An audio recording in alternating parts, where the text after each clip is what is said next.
E aí, meus amiguinhos, tudo tranquilo com vocês? Hoje nós vamos aqui conversar nesse podcast Revalida que será especial, porque nós vamos falar mal da prova prática. Estamos aqui para desabafar com você, né? Não temos nada de vitória para contar aqui para você, não. É derrota, meu amigo, é derrota, mas que serve para você aprender. Por quê? Eu não tenho nenhum receio de falar das coisas que eu faço de errado, porque isso pode ajudar você a não cometer os mesmos erros que eu cometi. Então nós vamos conversar aqui. Vou conversar com uma doutora Mariana. Ela vai falar um pouquinho sobre a experiência dela. A gente vai falar também sobre a prova teórica, para você que está se preparando.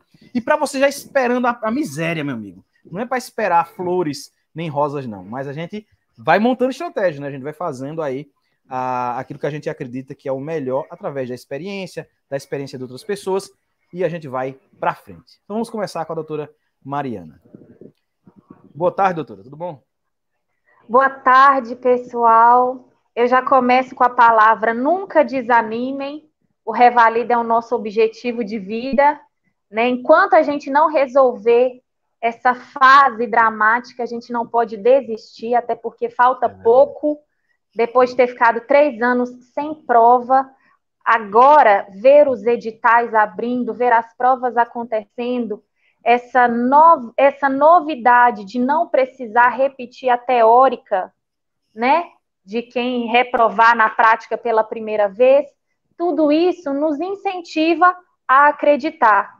E depois que eu passei a acreditar que eu iria passar, eu passei.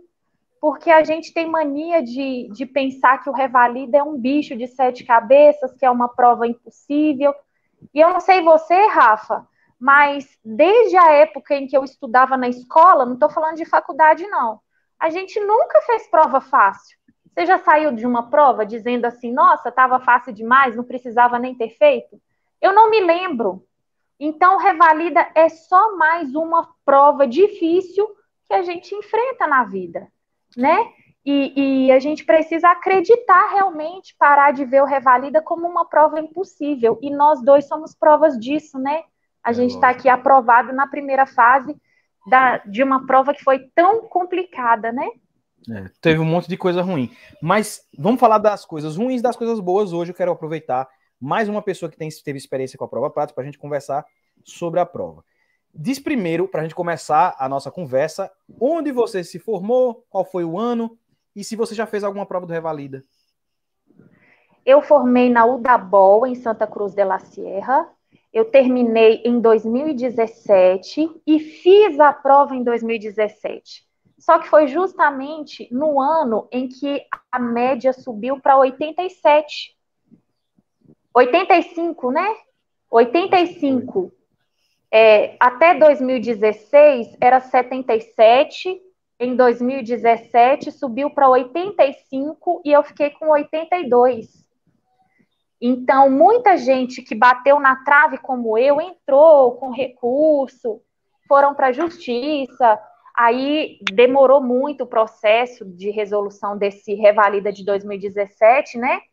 E nós acabamos ficando sem prova por 3 anos. Só que foram 3 anos que eu não sabia que não ia ter prova. Então, eu estudei muito 2018, achando que ia ter prova no final do ano. 2019 eu falei assim, não teve prova o ano passado, esse ano vai ter. Estudei o ano todo e não teve da mesma forma. E 2020 foi chegando o final do ano, a gente estava até desesperançoso, né? Porque esse edital, entre a data do edital e a data da prova, foi um curto espaço de tempo. Infelizmente, a gente passa por isso, né? Tem que estudar sempre. E Agora me não é diz, fácil. mais uma pergunta. Como foi que você me conheceu? Como foi que eu apareci na história, no meio do percurso aí? Ô, Rafa, eu conheci você através de colegas que já acompanhavam suas lives. E eles me disseram, você já conhece o Rafael Medicina? Ele está dando lives nos horários, né? E eu passei a assistir todas as suas lives, inclusive quando foi aproximando da data da nossa prova, você fazia lives, às vezes, 4 vezes no dia, né? E eu colocava o meu despertador para me alertar, eu parava tudo para ouvir as informações importantes que você sempre passou, né? Afinal de contas, a gente leva uma experiência de muitas horas de estudo, apesar de não termos conhecimento suficiente para muita coisa, né? Mas a gente já está adaptado a uma rotina de estudos. Quando foi? Que época mais ou menos de 2020 você me conheceu? Ano passado. Mas que mês mais ou menos? Ai, Rafa, eu acho que foi no final do ano, viu? Foi porque mais esse ano perto eu da te prova. acompanhei. Não, foi. Foi mais ou menos no meio do ano passado. Foi Desde então eu virei peregrina. Foi quando começou a semana revalida por aí, eu acho. Virei peregrina das live tops. Isso mesmo.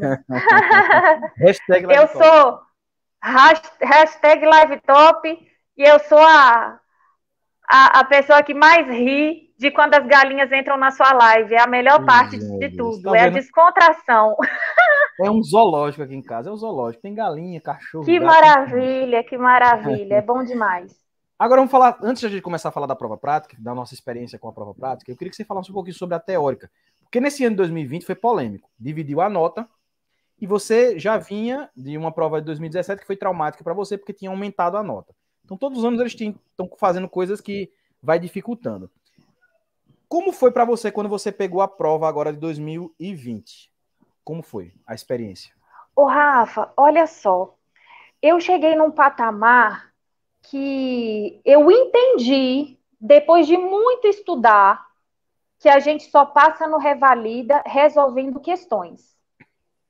Não adianta você passar horas e horas relendo sobre temas que caem na prova se você não ler como é cobrado no Revalida, né? Porque tem pontos mais importantes de cada prova, né? E o Revalida, ele tem uma forma especial, uma forma diferenciada das outras provas de cobrar os temas.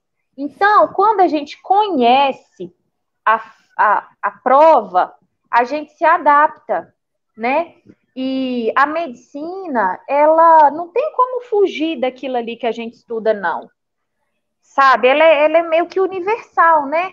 Então, você estudando através da prova, fica um pouco menos complicado. Eu demorava muito para resolver as questões das provas anteriores, mas com o passar do tempo, através de repetição, eu fui melhorando esse tempo. Inclusive, na véspera da prova, por causa dessa minha lentidão em responder, eu passei a cronometrar o tempo.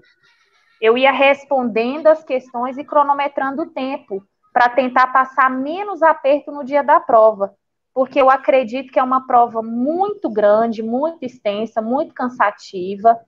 E em 2020, as páginas iniciais da prova tinham questões menores. Das 50 em diante, começou umas questões maiores, quando a gente estava mais cansado, né? Então, é imprescindível resolver as questões das provas anteriores, porque, querendo ou não, ela vai se repetir de alguma forma nas provas futuras, né? E se adaptar ao tempo de prova também, porque é muito cansativo você passar 4 horas fazendo uma prova, né? Então, é bom fazer esse treinamento em casa também em relação ao tempo. O que você acha que foi o ponto crucial? Agora, você fez a prova 2020, aprovou na primeira fase, e na primeira tentativa da prova prática, faltou alguma coisa para que a gente conseguisse chegar lá e fazer a estratégia correta. O que você acha que faltou? O que você acha que para a próxima tentativa você vai querer acrescentar ao seu tipo de estudo, a sua forma de estudo? Ô, Rafa, quanto mais a gente repetir, mais a gente se familiariza, né? Infelizmente, são temas básicos, por exemplo, eu acredito que a apendicite aguda não seja uma questão difícil. Que a gente estuda tanto, por exemplo, as questões de trauma no ATLS, na nossa prova prática em especial, foi fratura exposta. É o que seria mais fácil, ao meu ponto de vista, do ATLS. Só que no dia, além da questão da ansiedade, do nervosismo, do estresse, a gente se esquece de coisas básicas, né? A gente se esquece e acaba pulando etapas. Para agora, independente de saber ou não o diagnóstico, eu vou seguir o passo a passo que a gente aprende com aquela repetição diária. Na questão de apendicite, por exemplo, eu vi que eu estava numa estação de cirurgia, automaticamente eu desliguei da minha cabeça as outras estações. Eu não perguntei nada de ginecologia, como foi cobrado no checklist. As questões ginecológicas da paciente, sendo ela mulher. Eu identifiquei ali a apendicite e eu fui em cima só disso. Verdade, então, eu pretendo voltar o passo a passo na minha cabeça, independente da falta de respostas e independente de já saber o diagnóstico, porque a gente pontua realmente pelos detalhes, né? Pelas pequenas coisas. E dessa vez... Uma observação. Às vezes, você pergunta, ela diz que não consta, mas aquela pergunta que você fez, mesmo ela falando que não consta, ela valia, porque ali tinha perguntar sobre antecedentes ginecológicos. Então, ela disse não consta, mas você deveria perguntar. Independente se constava ou não, você deveria perguntar. E olha, eu não sei até que ponto isso funciona, mas a partir do momento que eu entrava na estação, que eu via que ela estava com uma criança no colo, eu já pensava, eu estou numa estação de pediatria. Eu desligava as outras estações da minha cabeça. Só que eu percebi que nessa de cirurgia faltou detalhes de ginecologia. Então é bom a gente ficar atento a tudo. A tudo. Ou seja, viu uma mulher, pergunte, meu amigo. Antecedentes ginecológicos, obstétricos, vida sexual, viu uma mulher, pergunta. Independente se você está numa estação de cirurgia ou de pediatria, do que seja. E viu também um paciente que tem que é grupo de risco para alguma infecção sexualmente transmissível, também pergunte vida sexual, né? Muito importante. Às vezes você tem uma patologia, mas ali, como ele tem conduta de risco, não é o foco da estação, mas ele pontua se você pergunta, né? É importante isso daí. Quando você fez aquela estação do sangramento ginecológico, não obstétrico, não a lipotímia nem nada, não, o ginecológico, que tinha que dizer as causas e tal. Ali você conseguiu.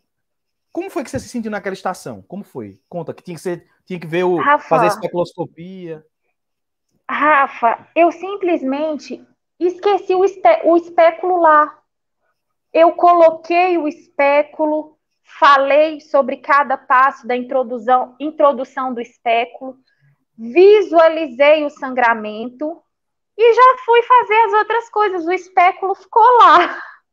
Esse foi um dos grandes erros que eu cometi, porque do mesmo jeito que você introduz, você tem que retirar, né? E sobre as causas do sangramento, Rafa, eu me perdi na anamnese, sabe? Eu fui para outra direção na anamnese, me faltou muita coisa nessa estação, infelizmente.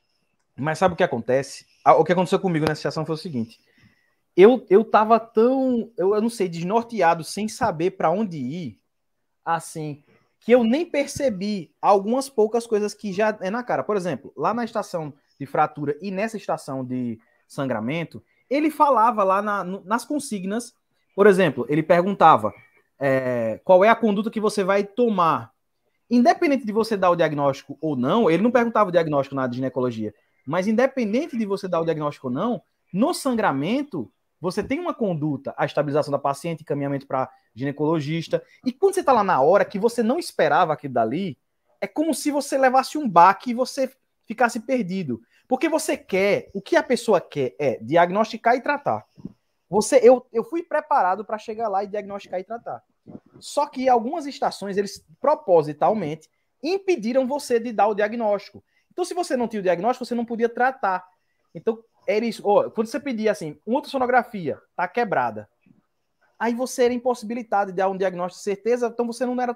Porque a estação não tinha como foco o tratamento, ele tinha como foco o seu acompanhamento daquela instabilidade hemodinâmica ali. Então, na verdade, o sangramento genital, ele era um plano de fundo para o paciente que tinha sangramento de forma geral. Aí isso você não percebe quando você não treina alguns tipos de estações. É por isso que agora, para a próxima tentativa, eu vou me preparar e vou também incentivar a galera a se preparar dessa forma. Sangramentos, independente. Qual é a conduta no sangramento? Seja ele qual for. Quais as coisas básicas em qualquer sangramento? Porque se chegar sangramento, vou fazer isso. Dor abdominal, abdômen agudo, seja ele qual for. Aí eu repassei o abdômen agudo. Não caiu apendicite, né? Mas aí, diagnósticos diferenciais, ó. Quando você tem no abdômen agudo, você tem A que fazer gente não lembra. Mas porque o checklist que eu tinha de apendicite, eles não falavam dessas coisas. Então o cara se baseia nos checklists e vai, porque 10 minutos é pouco tempo. Aí sempre algum enfoca em alguma coisa e em outra. Mas aí o que a gente tem que fazer? Tem que acrescentar coisa. Vai acrescentando, porque INEP ele vai enchendo, cada vez mais Rafa, enchendo. olha, a gente não tem muito o que fazer com a situação do nosso país de forma geral. Por exemplo, o que a gente pode fazer com o aumento da gasolina? O que a gente pode fazer com o aumento do gás? É uma situação assim, infelizmente a gente fica de mãos atadas. Assim é o Revalida. Não tem o que fazer com esse interesse, falta de interesse de introduzir a gente no mercado. Porque depois de uma prova tão difícil como foi, nós passamos por 3 avaliações. Uma avaliação na prova teórica, né, a de marcar, uma avaliação na prova discursiva e agora uma terceira avaliação na prova prática.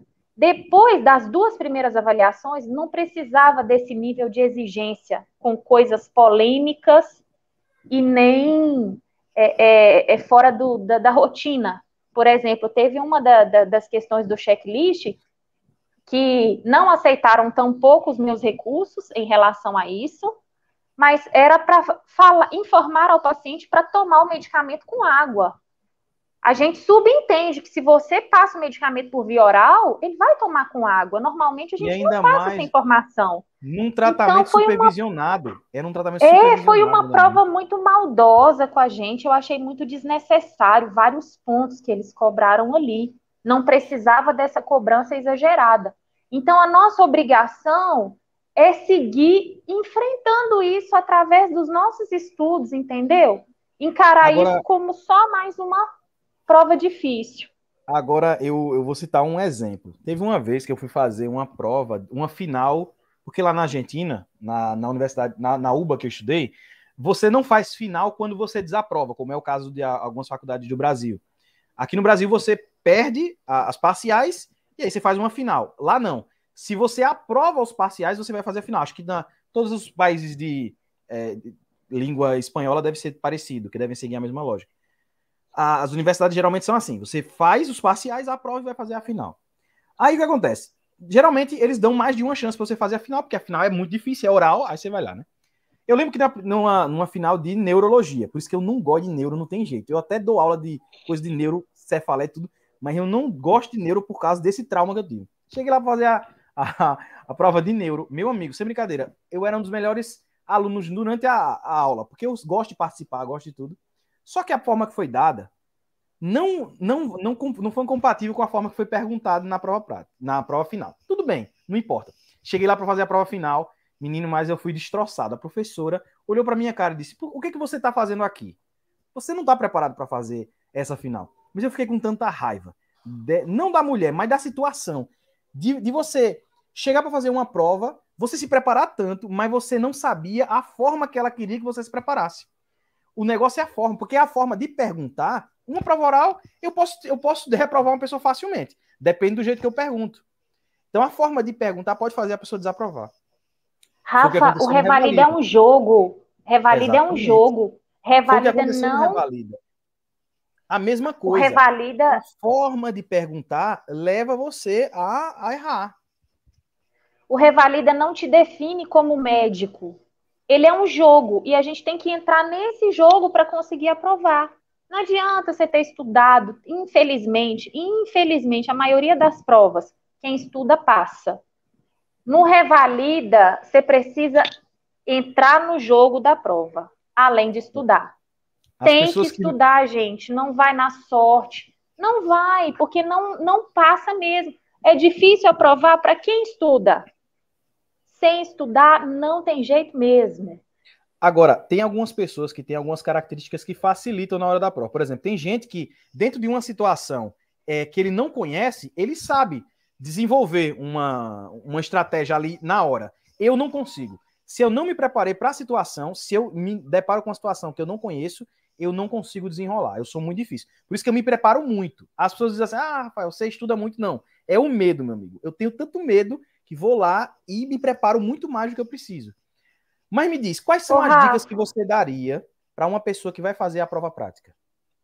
Rafa, a primeira coisa de tudo que para mim deu super certo foi, ao entrar na sala, ter uma visão geral de tudo que está ali. Uma visão geral.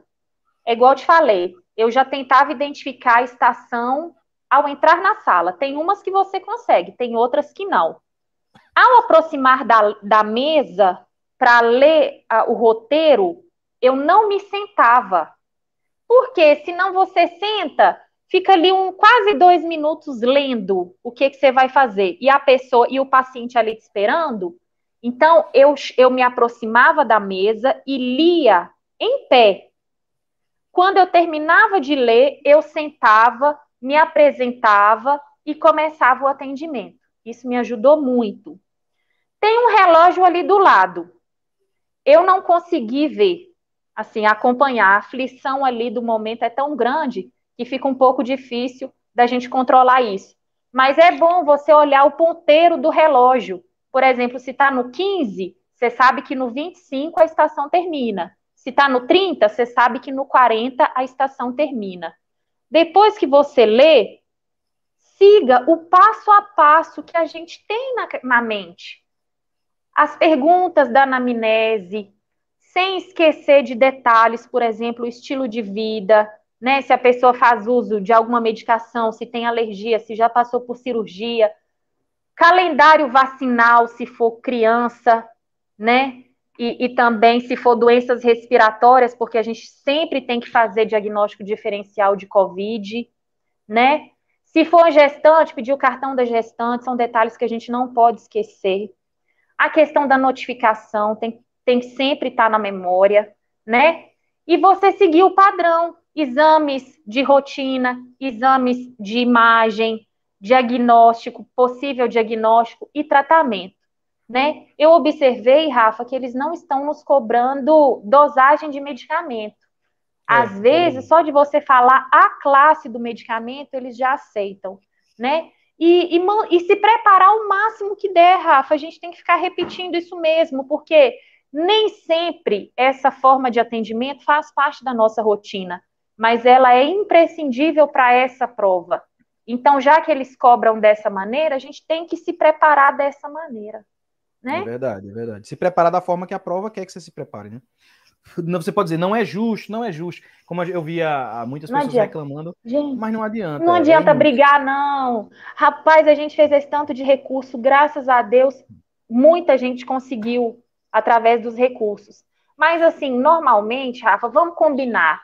Tem que estudar, não adianta a gente ficar só reclamando, falando mal do INEP, falando mal do Revalida, não adianta, é um problema que a gente tem que enfrentar e passar, porque muita coisa das nossas vidas só vai se resolver a partir dessa aprovação. A nossa carreira profissional só vai começar a partir do CRM na mão. Então, não desanimem, o Revalida não é um bicho de 7 cabeças. Eu e o Rafael, nós estudamos porque a gente tem que estudar, né, Rafa? Mas a gente não é melhor do que ninguém. Quem está aqui fazendo live não é melhor do que ninguém. A gente está só tentando dividir essa experiência. Exatamente. Com vocês. É o mais importante. Isso é mais importante. Esforço. É estudar, ainda que seja um pouquinho por dia. A gente sabe a dificuldade de quem trabalha fora para estudar, né? Ou quem tem filhos e etc. Mas se estudar um pouquinho por dia e manter aquela rotina ali, a gente vai se acostumando com o estilo da prova. Uma coisa que é importante a gente falar. Muitas pessoas, principalmente na nossa área de medicina, elas não valorizam a experiência dos inexperientes, vamos dizer assim, a experiência dos inexperientes. Eles acham que apenas as pessoas que têm a agregar são as pessoas que já estão há muito tempo no coisa. Então, o cara tem esse preconceito. Mas você Qual é a sua especialização? Qual é a sua formação?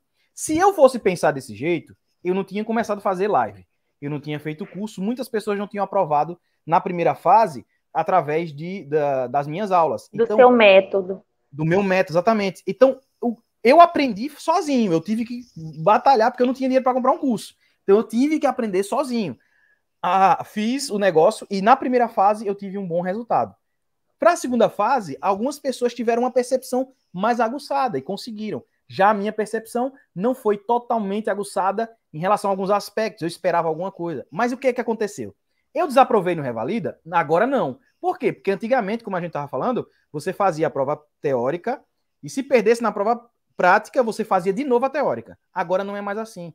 Agora você tem 3 chances na prova prática. Então ainda estou no processo do Revalida 2020. Ainda permaneço nele e a doutora Mariana também. Estamos em 2020 ainda, a gente está preso no limbo de 2020. A segunda tentativa que vamos fazer agora. E para quem não vai passar da segunda vez, é porque eu vou e ela vai também, vai fazer uma terceira tentativa. Ainda não vai terminar. Então agora é diferente. Você não tem, assim, que eu acho que a gente tem que ter maturidade hoje em dia, né, para poder entender o processo e respeitar o nosso tempo. Se você não deu de primeira, tenta a segunda. Tem gente que não vai dar de segunda, vai conseguir de terceira. E não tem nenhum problema. É assim, a vida é assim, né? Rafa, é o nosso objetivo, é a nossa meta de vida e nós vamos correr atrás o máximo que der. Agora tá faltando muito pouco para nós e só quem passa por tudo isso sabe o quanto essa conquista é especial, né? Então nós vamos correr atrás, é igual você falou, é tentativas, é não desistir.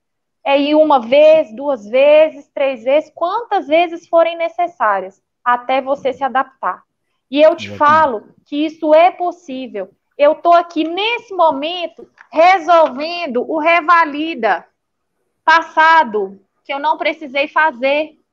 Para quê? Para ter uma percepção de como foi essa prova teórica, né? De como foi essa prova teórica. Porque a prática também, Rafa, eles podem pegar temas dessa teórica passada, né? Vamos pegar. E eu não sei se você deu uma repassada, mas, ô Rafa, graças a Deus a prova tem ficado... A gente parece que vai se acostumando. Vai sim. Sabe? Eu não sei se eu tô louca, mas eu tô achando essa prova menos complicada do que a nossa. Mas é por causa do tempo de preparação, né? Aquele que começou a se preparar menos tempo que você vai ter um outro impacto. O negócio é a experiência. O Revalida é sempre difícil, não há o que fazer, além de estudar, estudar e estudar. A gente tem que focar e nunca desistir, sabe? Seguir o método correto, né? Fazer o que é certo, que é estudar por questões, fazer tudo direitinho, ter na prova prática, ter um esquema, um esqueleto e se embora. E eu queria aproveitar esse momento e te agradecer em nome de nós todos, os peregrinos que acompanham as hashtags Live Talks todos os dias, porque apesar das suas metas, dos seus objetivos, você é uma pessoa que se dedica aos estudos e que transmite a sua forma de se preparar para nós. E isso é muito bom. É muito bom a gente ter essa união nesse momento dramático para todos nós, né? Então vamos seguir firme, juntinho, estudando, que um vai dando força e coragem para o outro. Muito bem, doutora. Estamos encerrando a nossa conversa de hoje. Eu quero agradecer muito pela sua participação. Não são todas as pessoas que têm coragem de falar das suas dificuldades, né? Eu acho massa falar do erro, porque é o erro que leva para o acerto. Nunca se tem um acerto sem um erro por trás. Então a gente cometeu alguns erros que não vamos mais cometer, né? Talvez outras pessoas cometam os mesmos erros e é por isso que a gente está conversando, para que elas observem os nossos erros e digam assim, eita, poxa, se o Rafael teve esse erro, eu vou prestar atenção para não cometer o mesmo erro. Então, galera, vocês que assistiram esse podcast, gostaria de agradecer aqui a doutora Mariana por ela participar, dizer que temos aí vários outros podcasts aqui gravados para você assistir e nos vemos num próximo podcast. Não esqueça de curtir, compartilhar e fazer tudo que você tem que fazer aí, deixar seu comentário, se inscrever no canal. Até mais para todos vocês. Até mais, doutora Mariana. Um abraço a todos, firmeza, Deus nos abençoe.